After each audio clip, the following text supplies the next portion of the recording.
AITA for refusing to go to my graduation dinner because my dad brought his new wife. I, 18F, just graduated high school last weekend, and what should have been one of the happiest days of my life turned into a mess that I'm still trying to process. I need some outside perspective because my dad and part of his family are calling me selfish, and now I'm starting to wonder if they're right. So, here's what happened. This year has been a whirlwind for me. I pushed myself harder than ever to finish school with honors, applied to multiple universities, got accepted into my top choice, and even secured a small scholarship. I'm the first in my family to graduate high school with honors and go straight to university, and I was honestly proud of myself. It might not sound like a big deal to some people, but to me, it was huge. I didn't want a party, or gifts, or a big celebration. All I asked for was a quiet family dinner after the ceremony. Nothing extravagant, just my mom, my dad, and my younger brother, 16M. That's it. One peaceful evening where we could all sit at the same table, eat a meal, and celebrate this milestone together. Here's where it gets complicated. My parents are divorced, and not the amicably co-parenting kind. It was a really painful, messy split. My mom found out that my dad had been cheating.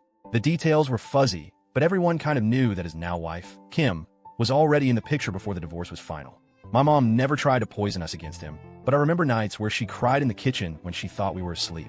The betrayal really broke her. That said, both of my parents have made efforts to keep it civil for my brother and me. They show up to school events without drama, smile for pictures, even sit near each other sometimes. It's awkward, sure, but manageable. So when I asked them to have dinner together after my graduation, it didn't feel like too much. The one thing I specifically asked for, pleaded for, really was that Kim not come. I wasn't trying to be petty. I wasn't asking to exclude her from my life forever. I just wanted one night where my mom didn't have to sit across from the woman she believes contributed to the end of her marriage. One night for her to hold her head up without gritting her teeth. When I spoke to my dad about it, he didn't seem thrilled, but he nodded and said he understood. That it was my night, and he wouldn't make it harder. I believed him. Graduation day itself was amazing. The ceremony was long and hot, as those things usually are, but I didn't care. I walked across that stage, heard my name called with honors, and saw my family standing and clapping. For a moment, everything felt right. We took photos outside afterward. My mom hugged me so tightly. My dad looked proud. My little brother kept pretending not to cry, which was kind of adorable. It felt like just for that day, everyone could be on the same team. Then came dinner. I had made a reservation at a nice restaurant. Not fancy, but cozy and special. Something we could all enjoy. I arrived a bit later than everyone else because I had stayed back to take a few pictures with friends. When I walked in and saw who was already seated at the table, my heart dropped. Kim was there, wearing a white dress, sitting next to my dad. Sipping from a wine glass like this was her event too. My mom looked like someone had punched her in the stomach. Her face went pale, and she was clearly trying not to react. She wasn't crying or yelling. She just looked stunned and so small. My little brother gave me this look like, please don't explode. But I didn't need to explode. I was too tired, too disappointed, and honestly, too heartbroken. I walked over to my dad and whispered, "Why would you bring her?" "I asked you not to." He looked at me and said, completely flatly, "She's part of the family now.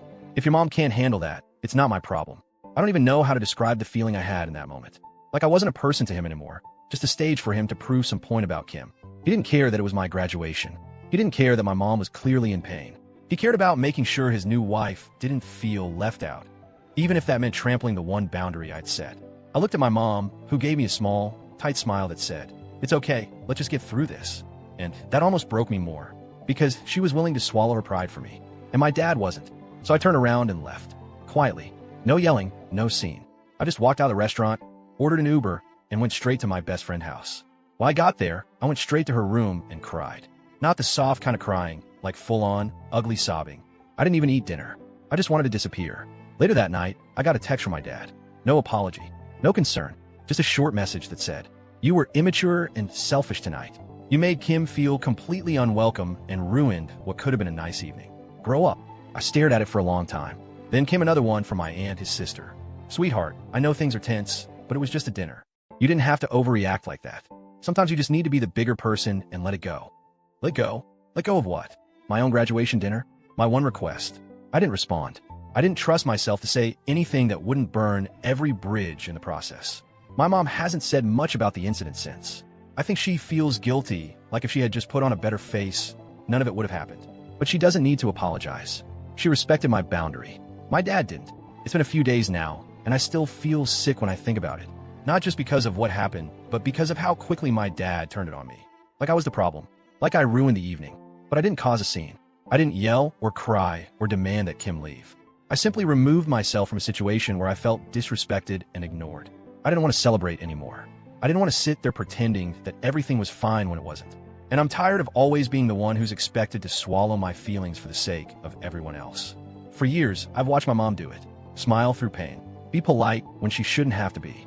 And now I'm supposed to do the same? On my night? I don't hate Kim. I don't even blame her fully for what happened. But I don't owe her a seat at every table, especially not at the one I specifically asked her not to be at. I'm not trying to keep her out of my life forever. I just wanted one dinner, one evening, 2 hours. I'm heartbroken that my dad chose this hill to die on. Now, my dad won't talk to me. My aunt keeps texting me to apologize to Kim. My brother says he gets why I left, but he wishes I just stuck it out for a couple hours. And I'm left wondering, did I overreact? Should I have just smiled, eaten dinner, and dealt with it?